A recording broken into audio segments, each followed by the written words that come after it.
Okja is a 2017 Netflix film directed by Bong Joon-ho and starring Seo Hyun-an.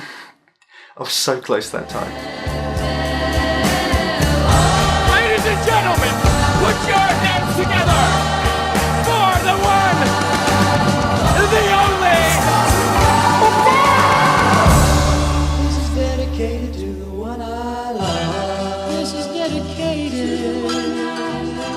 And it tells the story of a rural Korean girl that's given a super piglet to rear for 10 years before that super piglet is then taken off to an American beauty competition where they're going to announce these super pigs to the world and show that these are now ready for public consumption. Yeah, these things are designed to basically be big bags of meat to kill and sell. And we follow Mija, this girl, as she raises Okja through the years. And then, the inciting incident for the action of the film is that Okja is taken away to America. I really liked Okja, actually. I'm really glad I watched this. It was really enjoyable, and I definitely recommend it if you have Netflix. Some people might be put off from the trailer by its quirkiness. I hate saying that, but it's sort of true, which I'll get more into, as well as maybe its message. I wouldn't say it's strictly anti-meat, which again I'll get into in the latter half, but it's very much a message that I could see putting off some people from actually watching the film. Okja, the creature herself, is actually portrayed really well throughout the film, and the way that characters interact with it, it's very seamless. Typically when they do these kind of animated creature, they typically just have it where the main actors are interacting with them, but with this there are extras, there are lots of people interacting with Okja, and it feels very seamless, so that's great. One of the best organic creatures that I've seen animated in a live action film, and that definitely comes into play when it builds the relationship between Okja and Aja, which is really heartwarming.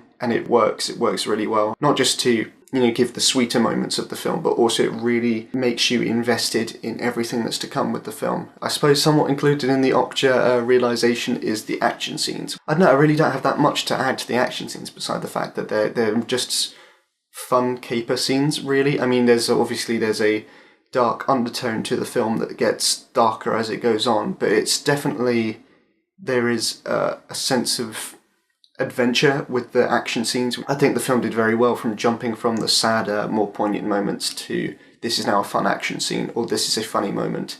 Probably my most negative point with it would be the comedy, which I think is very hit and miss. The bits where it hit, for me, it worked really well. I actually ended up laughing at this film much more than I was anticipating, which was good. But there are occasional moments where the humour gets a bit school kid for me. But there are two characters which I think will put people off this film more than anything else, and that is Tilda Swinton and Jake Gyllenhaal, who both play very kooky characters. Tilda Swinton playing the narcissistic CEO, and Jake Gyllenhaal playing a TV pet personality that is supposed to be very frantic all the time, with a very nasally, irritating voice. These characters kind of swung back and forth between being annoying or too annoying. I think I could see a lot of people saying that they were too annoying, and I definitely get the point of these characters, because these are basically the most American characters, and it's definitely just poking fun at the falseness of American branding and everything like that. For me, it pushed past thinking, oh, these characters are annoying, to me at points thinking, this scene is annoying, I want this character to not be on screen anymore. I think they give more to Jake Gyllenhaal's character, even though I think he has less screen time. I think they give more to a background and more importance to his character in some ways, even though he is less involved in the plot. And then Tilda Swinton's character, she acts as a figurehead for the company, but overall, plot-wise, does not really achieve all that much. And again, that could be a point of the film which I didn't pick up on, but it just kind of felt like she was there just to be annoying. Whenever a scene with Tilda Swinton came on, I just kind of waited for it to end, rather than was completely engaged as I was with other scenes. I feel like I've danced around a lot of the points that I want to make so far, and that's just because I'm sticking purely to my technical points. Like I said, I've talked about the VFX, the character relationships, the comedy, but now I'm just going to reiterate my verdict and then go into what I think the themes of the film are trying to say, or at least my interpretation of the themes. And if you have Netflix and this is interesting to you at all, I'd recommend watching it. If you sit through the first Tilda Swinton scene and you think, God, this woman is too annoying for me, if there's more of this, I can't get through this film, then turn it off, but keep going, and it's a really enjoyable time all the way through. It does get dark near the end, sad, which again I'll go into later on, but to be honest, that's to be expected with the story that it's trying to tell. And I think that they pulled off those sad scenes very well, and I think that they complemented the warmer parts of the beginning. I don't know if this is controversial or not, but I wouldn't entirely say this is an anti-meat film. There are definitely heavy hints of that, and you could definitely see vegetarians, vegans pushing this as a animal rights film. But I think it's just a focus on balance and about overconsumption by humans. In case you're wondering what I'm getting at, well, the super pigs are reared for meat, and so obviously as we get to the later half of the film, it's gets more and more into the meat production side of the industry, and it gets graphic with showing, what will happen to these super pigs to get onto the market. I think that I got this right from the first scene with Okja and Aja, and I'll set it up in that basically it's just Okja and Aja playing in the forest for a day. Just them frolicking, I suppose that's the appropriate word. Okja jumps off a cliff into the river and sprays out all the fish, and Aja catches them. Yeah, and it was this scene that sort of made me realise what I was getting in for the rest of the film. I started with the obvious point, is that Aja eats fish, so she's not a vegetarian herself, which I think counters the arguments of saying that it's a purely vegetarian film. And I think it just comes into the point that it's not a film about don't do this to animals, necessarily. I think it's more a point of maintain a balance and don't consume for the sake of consuming. So Aja eats the fish because they need fish to live they live up in the mountains. She takes the fish, but then she throws away the ones that she doesn't need. She throws them back into the river and then gives food. Gives food.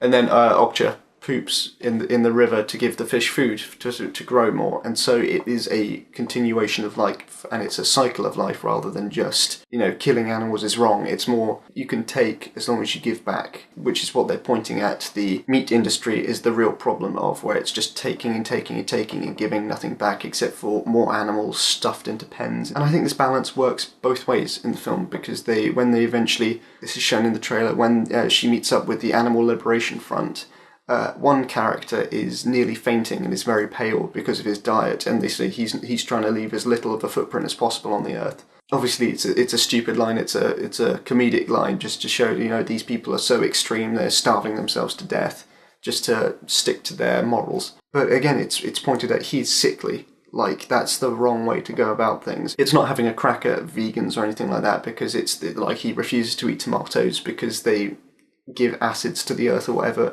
but it's the point of, on the opposite side of the scale, you can't try to give everything and take nothing back. It's a cycle, it's give and receive, and I think that it's less of a vegetarian film and more of a naturalism film. And the second point that I took from that opening scene of just Okja and Aja in the forest is that it was a slowly paced scene. It was just very casual with how it's presenting the relationship.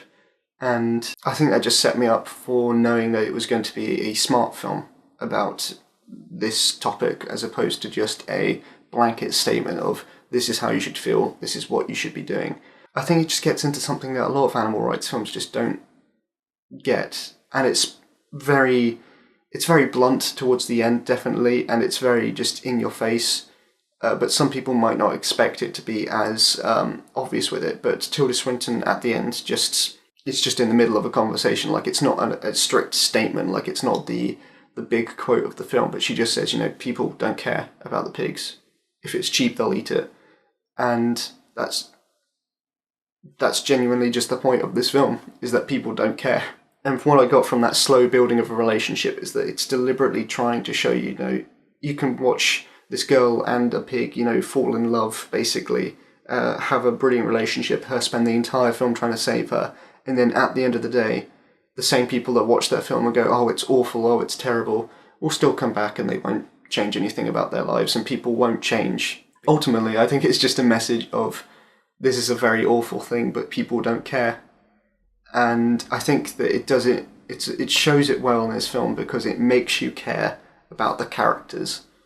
And so you're very invested in this story. You think the whole time, like, you don't want Okja to be killed. You want to save Okja. And then at the end of it, it's just a statement of nothing changes. Absolutely nothing changes, whether it be I think it's a statement just within the film of the fact that, you know, one person cannot change the world, and at the same time, you know, one film can't change the world. You know, one film or one heartfelt story is not going to change the system, and I think I appreciated it right from the start, that I felt like I could feel it was leading to that message, and I think it gave me an appreciation from it right from the start, rather than trying to tell me a point or tell me how I'm supposed to be. It was just saying, this is how things are, this is how things are going to be, and while some people fight for their viewpoint, ultimately people are just going to do what they want. Maybe you disagree with my points. I can fully understand someone disagreeing with me there, but that's what I took away from the film. And if you have any other thoughts, please write them in the comments, because, you know, we can have a conversation about what you took away from Okja. Again, I really, really like this film. I'd say it's one of my favourites of the year so far. We are only halfway through, but I really did enjoy it, and I think that it's one that I could definitely come back to. So yeah, that was Okja. If you want to see any more of our reviews, we have a ton on the channel. Yeah, if you have any thoughts on Okja, please comment them below, and hopefully watch some more videos.